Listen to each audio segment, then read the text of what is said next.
जब शरीर खत्म हो जाता है तो क्या सब कुछ खत्म हो जाता है या असली यात्रा तब शुरू होती है? पार्ट 1 में आपने देखा कैसे राघव ने अपने जीवन में भगवान को महसूस किया, लेकिन अब सवाल यह है, मृत्यु के बाद उसकी आत्मा के साथ क्या हुआ?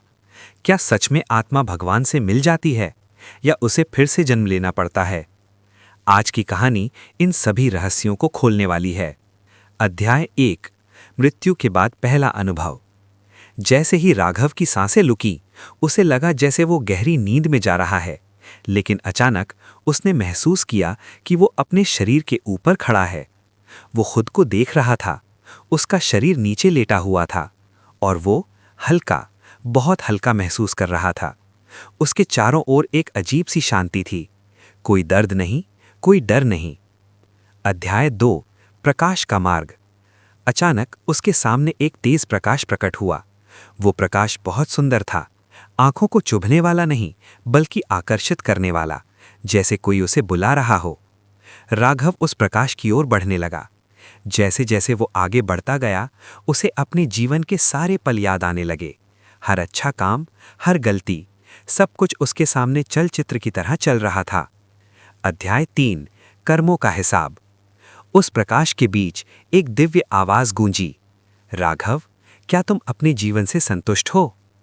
राघव चुप हो गया। उसे याद आया उसके अच्छे कर्म और उसकी गलतियां, लेकिन इस बार उसे डर नहीं था, क्योंकि उसने जीवन में सच्चे मन से भगवान को पाया था। अध्याय 4, अंतिम परीक्षा।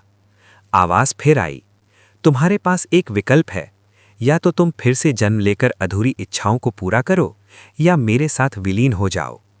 राघव कुछ देर सोचता रहा, फिर मुस्कुराया और बोला, हे प्रभु, अब मुझे कुछ नहीं चाहिए, मैंने आपको पा लिया है।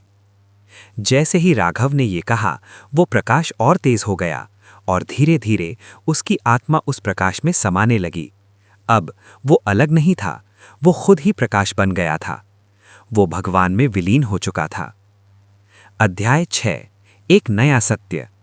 लेकिन कहानी यहीं खत्म नहीं होती, क्योंकि हर आत्मा को ये अवसर नहीं मिलता। जो लोग मोह, लालच और अहंकार में फंसे रहते हैं, उन्हें फिर से जन्म लेना पड़ता है।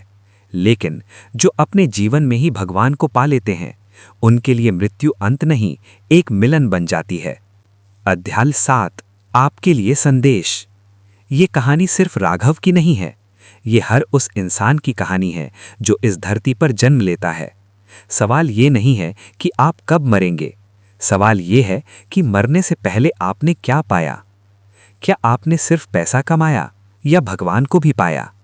जब आपकी आखिरी सांस चलेगी, तब आपके पास कुछ भी नहीं होगा, सिवाय आपके कर्मों के और भगवान के साथ आपके संबंध के।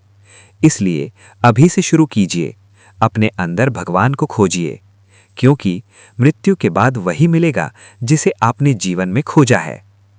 अगर आप भी भगवान को पाना चाहते हैं, तो इस कहानी को अपने दिल में उतारिए और याद रखिए, भगवान कहीं बाहर नहीं, वो आपके अंदर ही हैं।